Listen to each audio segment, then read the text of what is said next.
Thanksgiving guide for your toddler from a former teacher's perspective.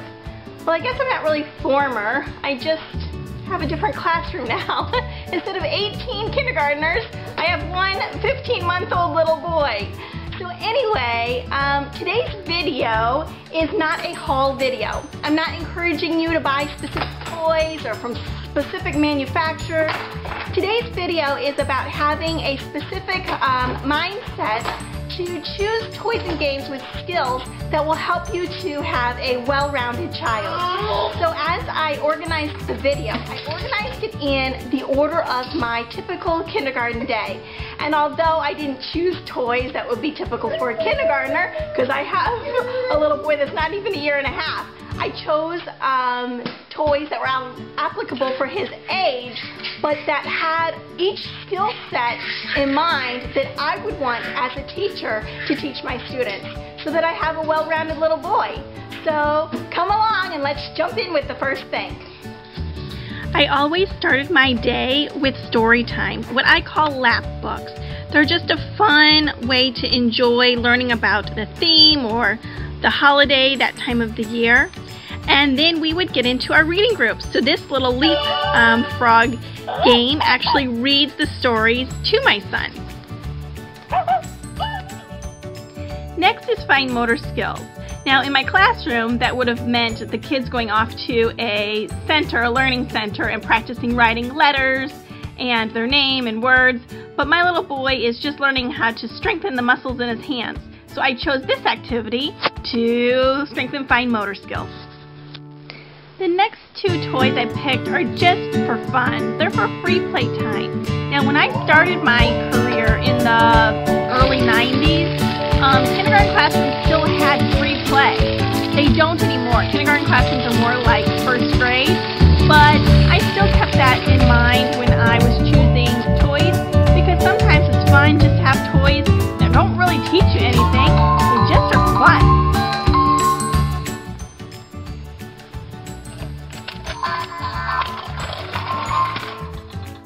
Every child needs something to snuggle with when they're feeling sad, when they've gotten hurt, or when they miss mommy. Snack time. I chose fairly healthy snacks. I put one of each of these in my son's stocking. So he got one snack bar, one bag of cookies, and one fruit strip. Next is water play. In preschool classrooms, they have sensory tables so the kids can explore with water and sand, and that's what I was thinking when I chose this. Now my husband chose this one because he said little boys just love to play with big trucks, but I like it for the gross motor skills. He can push it in a squatted position and strengthen those thigh muscles. He can dump it and use those arm muscles, so that's why I like it. This little game teaches social skills because it talks about obeying the rules of the road and about firemen. Driving on the road, traveling all the way, obey the traffic lights, drive over the bridge, turn around all day. Let's go for a drive.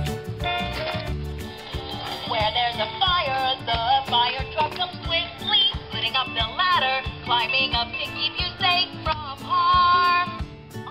Okay, next I chose these little Crayola stampers for art. So the purple one, you just stamp it on the paper and it stamps out a little puppy dog. Isn't that cute? And then the orange little Crayola stamper, I think they're called My First stamps. Just press down on it and it makes a little orange kitty cat. Next is music. I chose this little guitar. Well, actually my son chose it off the shelf. But I thought it was so cute even though it says ages 2 and up, because my husband, my little boy's daddy, plays the guitar. So I thought it was so cute to get him a guitar too so they could like rock out together. It's really cute. This is my son's biggest gift. It is a Grow With Me trike from Radio Flyer, and it's for outdoor playtime so that mommy can get some exercise by pushing, and he feels like, you know, he's driving the bike because he can put his hands on the little handlebars and he can move the handlebars.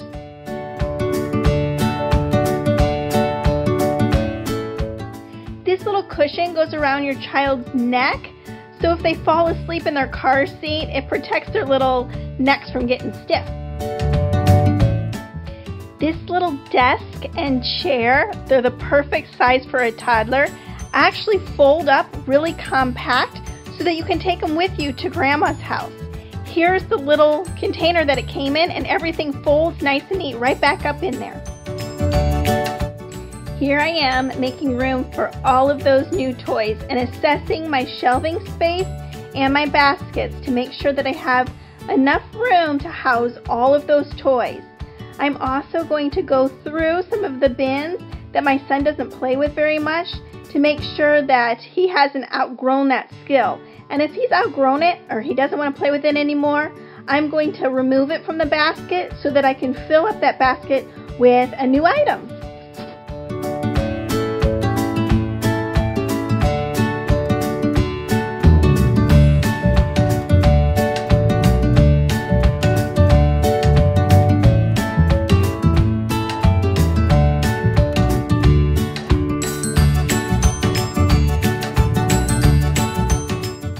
I still have enough room on my little bookshelf for his new books, and on his little activity table I have a little bucket with his crayons that we already purchased. He had 4 little Crayola My First crayons, and so I put the little stampers right in there. Okay, so just one more tip in closing, and that is about storing all of those new Christmas toys. If you do not have the shelving or the baskets and bins to hold all of those new things, then it's time to get rid of some of those old toys.